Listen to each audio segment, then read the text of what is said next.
తక్కువ టైంలో చేశాను నేను.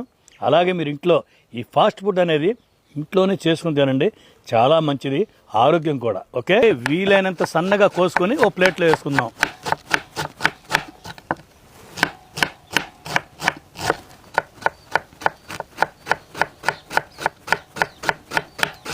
చూస్తున్నారండి, క్యాబేజీ ఈ విధంగా వీలైనంత చిన్నగా కోసుకోవాలన్నమాట. నేను ఎక్కువ కూరగాయలతో కూడా చెప్పలేదండి, ఇందులో సొరకాయ కూడా వేసుకుంటారు.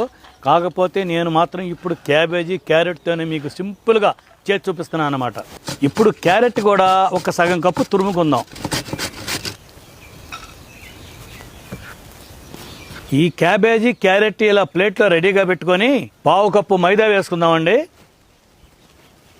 అలాగే పావు కప్పు కార్న్ఫ్లవర్ కూడా వేసుకుందాం. ఒక చెంచా అల్లం వెల్లుల్లి పేస్టు, ఒక చెంచా మిరియాల పొడి, ఒక చెంచా జీలకర్ర పొడి, ఒక చెంచా కారం, అలాగే ఒక చెంచా ఉప్పు. ఇవన్నీ వేసుకుని బాగా కలుపుకుందాం.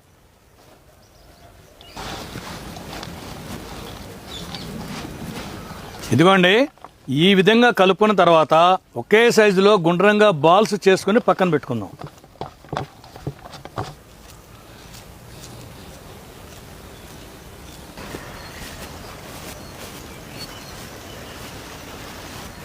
ఇదిగోండి, నాకు 30 బాల్స్ అయినాయండి. ఇప్పుడు పొయ్యి దగ్గరికి వెళ్ళిపోయి కడాయి పెట్టుకుని వీటిని వేయించుకుందాం. నూనె మాత్రం పూర్తిగా వేడెక్కకూడదండి. 60% వేడెక్కిన తర్వాత ఒక్కొక్కటిగా మీరు వేసేటప్పుడు ఇలా చక్కగా రౌండ్ చేసుకుంటానే నూనెలోకి వదలండి.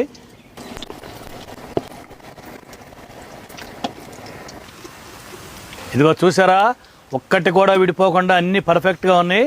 ఇలా మధ్య మధ్యలో మనం కింద పైనకి పైన కిందకి అన్నీ ఒకే కలర్ వచ్చే వరకు ఇట్లా కాల్చుకుంటూ ఉండాలి. ఓకే, ఇదిగో చూసారా, ఈ కలర్ వచ్చే వరకు వేయించుకోవాలి. ఈ కలర్ వచ్చిన తర్వాత ఒక ప్లేట్లో తీసేసుకోవాలి. ఇప్పుడు ఇంకో వాయి వేసుకుందాం. కాలేదనుకోండి, ఒక 2 నిమిషాలు వేయించుకుంటే సరిపోతుంది. ముందుగా కళాయిలో 4 చెంచాలు నూనె వేసుకుందామండి.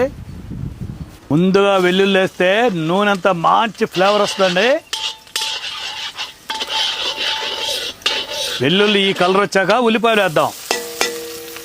ఈ ఉల్లిపాయలు 3 నిమిషాల పాటు వేయించుకోవాలండి.